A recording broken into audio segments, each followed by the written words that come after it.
welcome to this edition of HHS Insider. On today's episode, you'll get an inside look at the school's Bermuda trip and a severe weather forecast.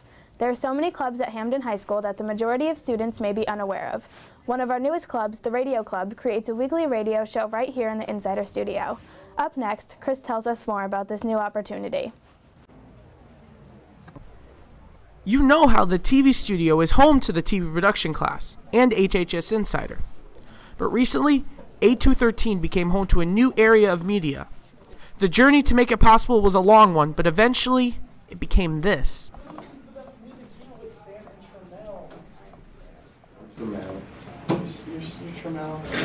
Hey, come on in! Hey. Yes, you thought right. This is the Radio Broadcasting Club, and it's a new addition to a great line of extracurricular activities. Jamel, what grinds your gears? The Teletubbies. The Teletubbies grind his gears. Oh man, those creepy TVs in their chest. Yeah, man, that really annoys me. We talked to a couple of people who are part of the club. We asked, what do they do when they're on air, and what made them want to join? I am the funny co-host. I play a variety of music for the listeners. I say funny things, and I'm just an all-around fun and funny guy. Well, on air, more than likely I'm going to be doing a weather forecast, and depending on how often we do it, will determine exactly what I do. But more likely, if it's a once-a-week show, I can recap the weather from the previous week, and then do a quick weather forecast for the week ahead. Looking at a decent rainstorm coming through with probably near an inch of rain, which is a decent amount, but this weekend is looking dry and fine. We had to ask what got them interested in even joining the club itself. My friend Chris, who may or may not be filming this, said he needed a funny co-host, and I said I'd do it. Well, ever since we started the TV production class, and I've been doing my own weather segment called Words of Weather, I've been, into the weather, and even before then, I've been into the weather for years. And basically, the opportunity of the television production club or class is great, and this radio club will just enhance my future weather forecasting expertise, so to speak. It's just something new. Like, I've never really tried being on a radio show before, so I just want to try this. All this equipment, the software, even the tables took a lot of planning and time to get together. A few months to give a ballpark estimate.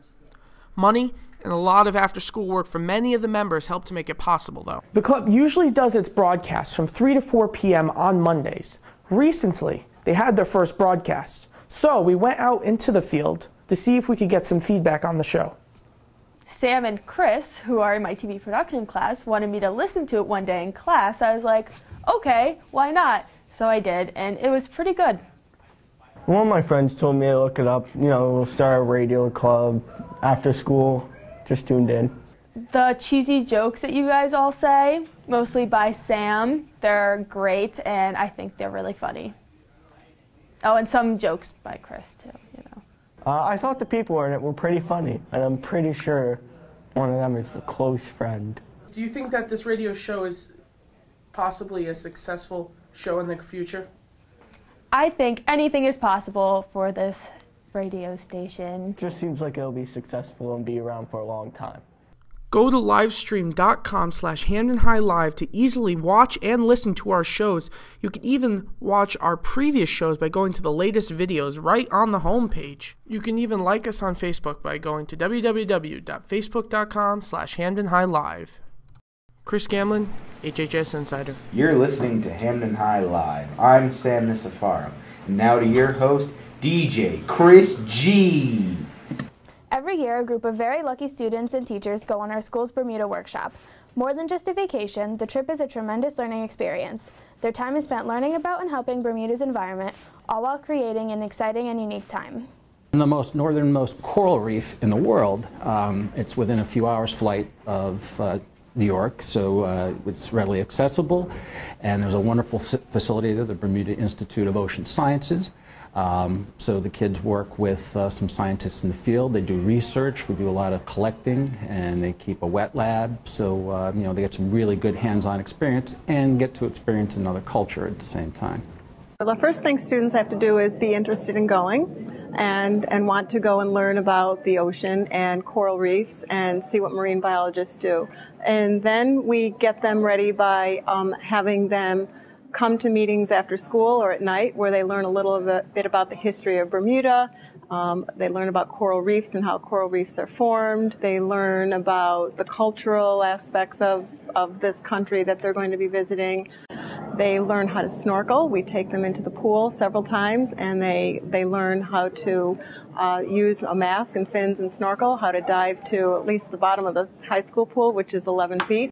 This is a very hands-on kind of learning, so I like to say for a week you eat, breathe, and sleep marine biology, and so after a week they learn more than they ever could have imagined, just because they're totally immersed in everything that they see and everything that they do and question and think about is somehow related to, you know, this ecosystem that we call a coral reef. My sister went her junior year of high school, and she still talks about it, and she loved it. There's a pretty full itinerary. In fact, when we arrive late morning on Tuesday, we get our orientation, the kids unpack and get their stuff there, and then after lunch we head over to Fort St. Catherine, and right away they start doing some intertidal pool collecting, and we go out to North Rock, is one of the greatest swims. We go out to Cooper's Island, is one of my favorite parts of the trip. There's a reclamation project out there. There's a base. It had been a military base and then a NASA tracking station, and now they're reclaiming it. So the students and us, we go out there and pull invasive species and transplant native and endemic plant to try to reestablish what it had been like a long time ago before they had ripped that area up. I'm excited to go snorkeling and see all the animals in their natural habitat. Clear water, the beaches are nothing like we have here. A number of students have gone on to study marine sciences as a result of this. So, you know, hopefully, again, kids will find something about their interests, gain a little more confidence in themselves. This trip is actually what influenced me on to choose what my major would be. So after going on this trip in sophomore year, I really wanted to go into marine biology in college. I personally hope that they walk away realizing that what they see that week there is not going to be there forever. The oceans are changing faster than we can stop, and the temperature is warming, and they're becoming more acidified, and it's affecting not only the corals but the fish and the invertebrates and this whole food chain. By going there and caring about an ecosystem that they've never seen before, they can transfer that care to the whole ocean and realize that, you know, it might not be too late. The Hamden Bermuda Workshop is a learning experience in a beautiful island in a new culture. A group of students went this year to learn all about the world and marine biology. To follow up on this trip, check out their blog at hbw13.wordpress.com. Veronica Bitts, HHS Insider. As severe weather season is approaching, Zach's weather segment this week focuses on what kinds of severe weather we can expect for this summer. So after last weather segment all about Earth Day, I go back into the weather aspect of my weather segment and talk about severe weather. I talk to a professional about it, and I even do my own little explanation of how it happens and why it happens. So stay tuned and you'll figure out what severe weather is after all and why it could be so dangerous in the summer. So there are many types of severe weather, from blizzards to hurricanes and tornadoes to, well, even mudslides.